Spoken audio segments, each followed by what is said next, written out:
નમસ્કાર મિત્રો, મારા નવા બ્લોગમાં આપનું હાર્દિક સ્વાગત છે। આજે વાત કરીએ તો મિત્રો, ભારત દેશના પ્રથમ ખેડૂત સેલિબ્રિટી શ્રી કનવરજી વાઘણિયા મારી શાળાના શુભેચ્છા મુલાકાતે છે। એમના આજે અમારી શાળામાં પધારવાના છે। તો મિત્રો, મારા આ બ્લોગમાં જોડાઈ નમ્ર વિનંતી કે આપણે એમને આજે મળશું ને એ અમારી શાળા માટે આજે પધારવાના છે। તો આપ સર્વને નમ્ર વિનંતી મિત્રો કે કનવરજી વાઘણિયાની શુભેચ્છા મુલાકાત અમારી શાળામાં છે, તો આ જોવા માટે અમારા બ્લોગમાં જોડાઈ રહેવા નમ્ર વિનંતી છે। ધન્યવાદ।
પ્રગતિશીલ ખેડૂત અને યુટ્યુબર વાઘાણી આજે ઉપસ્થિત છે, ત્યારે આપણે જોરદાર તાળીઓથી તેમને સન્માનિત કરીશું। સાહેબશ્રીને હું વિનંતી કરું કે આપણે એમને સાલ અને પૂછડીથી સન્માન કરીશું। તો સાહેબશ્રી ધન્યવાદ। તો ભગવાન બિરસા મુંડાની જન્મ જયંતિ એની સાપ્તાહિક ઉજવણી ચાલી રહી છે, તરફથી એક પ્રગતિશીલ ખેડૂત યુટ્યુબર મોટાભાગે ખેતી ઉપર ગુજરાત ચલાવનારા છીએ। તો હું સાહેબશ્રીને વિનંતી મને ખૂબ પ્રિય છે જવાનો અને કિસાનો, અને એમાં ખાસ કરીને આવા કિસાનો.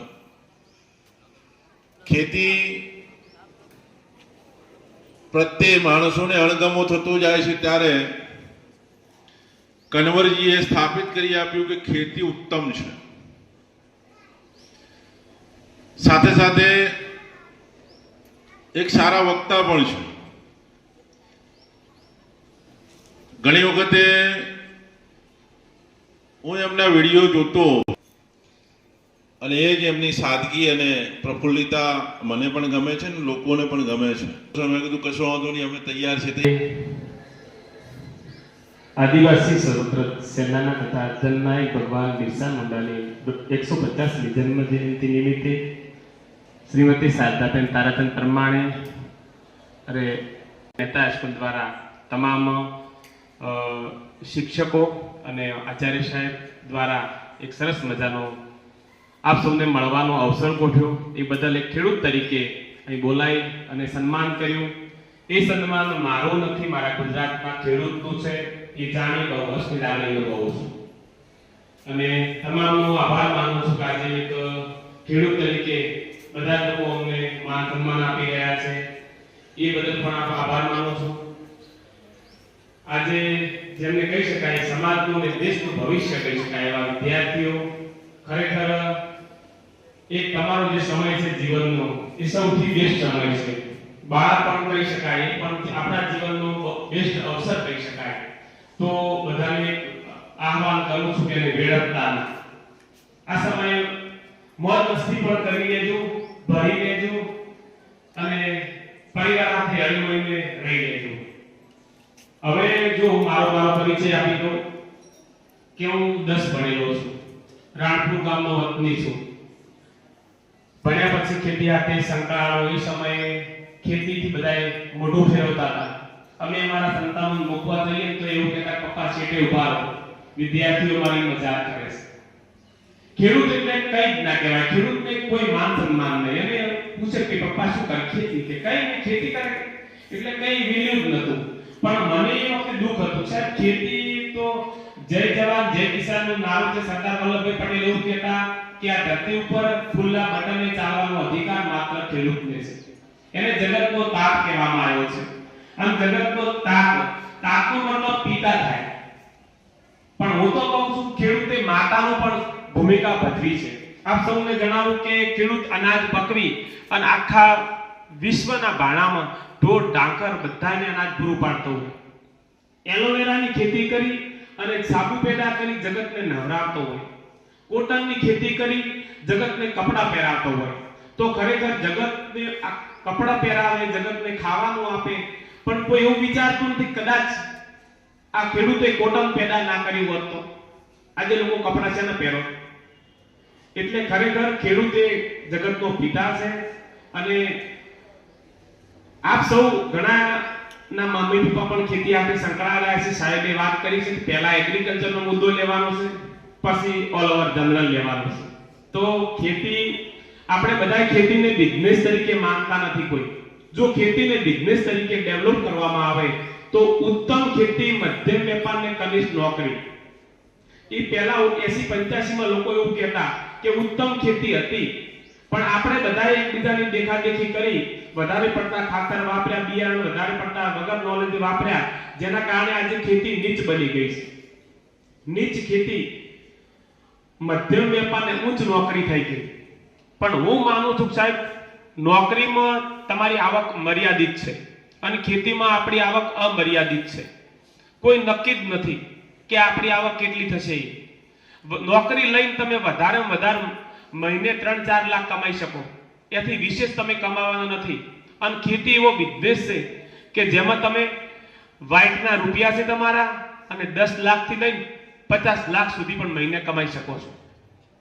અને એ આપણે આજે આ વિસ્તારમાં પુરવાર કર્યું છે. હું તો ખરેખર ખેતી કરતો હતો, ખેતી કરતા કરતા વીડિયા બનાવવાની લત પડી ગઈ અને આજે વીડિયાના માધ્યમથી પણ દર મહિને 1 લાખ રૂપિયા કમાઉં છું. એટલે આજે મારી સોશિયલ મીડિયાની આવક 1 લાખ રૂપિયા છે અને આખા ભારત મને મારા વિડિયા જોઈ રહ્યું છે, કેનેડા, ઓસ્ટ્રેલિયા, આફ્રિકા બધી જ જગ્યાએથી ફોન આવે છે, કન્વરજીભાઈ અમે તમને ફોલો કરીએ છીએ, તમારે કોઈ પૈસાની જરૂર હોય તો કહેજો. હમણાં મારી એક મીટિંગ થઈ હતી સુરેન્દ્રનગરમાં. અહીંયા એક બહારની કંપની આવેલી હતી અને એમને મને સાઉથ આફ્રિકામાં દર મહિને 2 લાખ પગાર આપવાની ઓફર પણ કરી હતી. અને મેં વિદેશ જવાનું નથી સ્વીકાર્યું કે મારે વિદેશ જ જવું, મારે મારા વતનમાં મારા વતનનું ઋણ ચૂકવવું છે. વતને મને મોટો કર્યો છે, વતનમાં જ રહેવું છે. દરેક વ્યક્તિ કન્વર્જી બને, દરેક વ્યક્તિ કન્વર્જી જેમ હારી ગાડી ફરતો થાય, દરેક ખેડૂત સુખી બને, એ કોન્સેપ્ટથી આજે સરકાર પણ એ કહે છે કે તમે કેટલા પૈસા કમાવો એ મહત્વનું નથી, તમારા લીધે બીજા કેટલા ખેડૂતો સુખી થાય એ મહત્વનું છે. અને એ જાણીને આજે આપણે મલ્ચિંગ, ટપક અને આંતરપાકની શરૂઆત કરી. પહેલા વડવાઓ પણ આપણા 4-5 ધોધ ભેગા વાવતા હતા, પણ એ આપણે એમને ગોડા જ માનતા હતા. એ ગોડા નતા. આપણે આજે પણ 4-5 પાક સાથે વાવવાનું એક જ કારણ છે કે આપણે ચોળી વાવતા હોય તો ચોળી એક કઠોળ પાક છે, એ નાઇટ્રોજન પેદા કરે છે અને મરચાને નાઇટ્રોજનની જરૂર છે, એટલા માટે આપણે 2-3 પાક સાથે કરતા હતા. મગ અને બાજરી સાથે કરતા હતા. મગ એ સલ્ફર છે, એ સલ્ફર પેદા કરે છે અને ચોળી છે એ નાઇટ્રોજન પેદા કરે છે. બાજરીને આ બંનેની જરૂર છે, એટલા માટે આપણે 3-3 પાક સાથે કરતા હતા. એ ગોડા નતા. એમને ખબર હતી કે સાયન્સ એના પાછળ રહેલું હતું, એના કારણે 3-3, 4-4 પાક સાથે કરતા હતા. આજે જો મારા ખેતરમાં 8 પ્રકારના પાક વાયેલા છે હાલ પણ. આટલી બધી અતિવૃષ્ટિ થઈ તો 2 પાક બળ્યા છે, 6 પાક બચી ગયા છે. તો આજે ખેડૂત કેમ દુઃખી છે? તો એક જ પાક વાવે છે, બટાકો બીજો કોઈ પાક નથી કરતો. બગડી જાય તો બધા બગડી જાય, ભાવ ના આવે તો બધાને ભાવ ના આવે, તો ખેડૂતને રોવાનો વારો આવતો હોય છે. તો અમે એવું માનીએ છીએ કે એક પાક નહીં, તમારી પાસે 5 વીઘા જમીન તો 5 ક્રોપ કરો અને 5 ક્રોપ અલગ અલગ કરો, જેથી કરીને એક પાક એવો પણ કરો ચોમાસામાં થાય, વરસાદ પડે પણ તો નુકસાન ના થાય. એટલે બધાની એક જ વાત હોય કે 3-3, 4-4 પાક સાથે વાવો અથવા તો અલગ અલગ વાવો. તમે ક્યારે દુખી લીધો? નોકરીએ સવારે ઉઠી 8 કલાક નોકરીમાં જેમ ધ્યાન આપે છે તેમ જો ખેડૂત 8 કલાક નહીં પણ સાહેબ 4 કલાક ખેતરમાં ધ્યાન આપે ને તો એ કોઈ દર તકલીફ ના આવે. પણ આજના ખેડૂતો છે એમની પાસે એવું બધું નોલેજ છે જ નહીં. એ તો બસ એક પાક વાવે અને ગલ્લે જઈને ગપાટા મારે. એ અને પછી દુઃખ થાય, હવે બધા અરજીઓ કરવામાં વ્યસ્ત છે, સરકાર કેમ રાહત નથી આપતી, સરકાર શું આપે છે? આપે તો 1000 આપવા આપે. હું તો સરકારને અસર આપી જ ના જોઈએ. જે દ્વારકા વાળો આપે એ સાચું. અને ખેડૂત તો સોર ખાય, મોર ખાય, ઢોર ખાય, જે વધે આપણું હોય એ આપણા વડવાઓની કહેવત હતી. પણ ખેતીને આપણે જો બધાએ જમાના સાથે કાપડની પેટર્ન બદલી ગાડી, વાળની પેટર્ન બદલી ગાડી અને ખેતીની પેટર્ન નથી બદલી. 4 મહિને હેરસ્ટાઈલ બદલી નાખવાની, 4 મહિને કાપડની પેટર્ન બદલી નાખવાની. પણ ખેતીમાં 4 ખેતીમાં તો પપ્પા શું કરતા? બટાકા વાવે છે. આપણે કોઈ સભાને થોડો ચાલુ કરે છે કોઈ? એ પપ્પા વાવતા. જો તમને કહી દઉં, કોઈ રાઉન્ડ છે 100 વર્ષે રાઉન્ડ મારે. આપણા ગંડિયા શું કરતા? આવું કરતા ખબર છે? અને આપણે શું કરવાનું છે? ભણી ભણીને ઉઠો કરવાનું. ગમે એ જગ્યાએ જાય ઠીક છે, ભેગા પાડો પછી એન્ટ્રી મળે. ખાતા લેવા તો અમુક આપણે ખાતા મળે.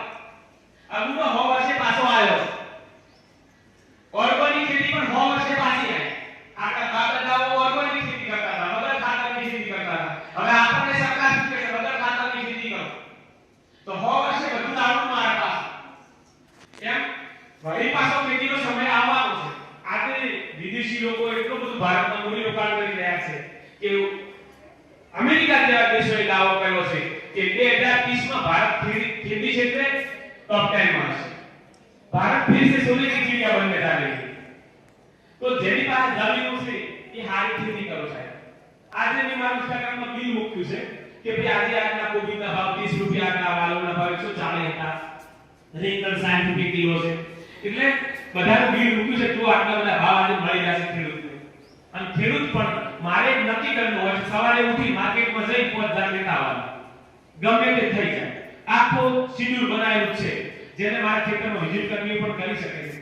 મલ્ચિંગ કરીને ખેતી કરું છું અને લગભગ તો ઘણા લોકો મને પરિચિત હશો, પણ એક ખેતરને 8 મહિના ખેડતો નથી. આપણા બેક્ટેરિયા ઉથલ પાથલ ના થઈ જાય એટલા માટે એક બેડ બનાવવાનું અને છાણી ભરવાનું અને બેક્ટેરિયા અંદર ડેવલપમેન્ટ કરવાનું. કારણ કે ઘણા લોકો આપણા વિસ્તારમાં ઊંડી ખેડો મારી ખેતર 4-4 મહિના તપાડતા હોય છે. એ વસ્તુ શક્ય નથી. આપણી જમીનને વારે ઘડીએ ખેડવી ના જોઈએ. વિજ્ઞાન તો એવું કહે છે કે જમીનને 4 ઇંચથી વધારે ખેડવી ના જોઈએ. આપણે તો 3-4 ફૂટ સુધી જમીન ખેડતા હોય છીએ, તો ઊંડી ખેડ ના કરવી જોઈએ. અને બધા લોકોને ટપક ઉપર આવવું પડશે. ટપક સિવાય ખેતી અસંભવ છે. માટે ટપક ઉપર કહેજો તમારા મનપસંદ કે ટપકથી ખેતી કરો, મલ્ચિંગનો ઉપયોગ કરો અને સમય સાથે ચાલો. એક બે નહીં પણ 3-4 પાક સાથે કરો. અને જે શાકભાજીના ગયા વર્ષે ભાવ ના આવ્યા હોય એ શાકભાજીને બીજા વર્ષે 2 ગણી વાપરવા, તો તમને મજા આવશે. જો ગયા વખતે કોબીજ 5 રૂપિયા કિલો હતું, આજે આ વખતે કોબીજ 30 રૂપિયા કિલો છે. એટલા માટે જે ખેતીમાં તમને નુકસાન પડ્યું હોય એ ખેતીને બીજી વાર વધારે કરવાની. અને હવે હમણાં નાસિકમાં હતો તો અહીંયા રેસિડિયો ફ્રીની વાત ચાલુ છે કે જેમાં ઝેર ના આવવું જોઈએ, અને રેસિડિયો ફ્રી શાકભાજી તમે એક્સપોર્ટ પણ કરી શકો છો. આજે સોશિયલ મીડિયાના માધ્યમથી હમણાં મારે ખેડૂત સાથે માનવમંથનમાં લાઈવ હતો, તો મેં એમને પૂછ્યું કે તમે શું વાવો છો? તો કે અમે કોઠેડા વાવો છો. કોઠેડા આપણા બાદલાઓ આવતા, અને તો કોઠેડા વાવી તમે શું કરો છો? તો કે એને કાકડી પાડું છું.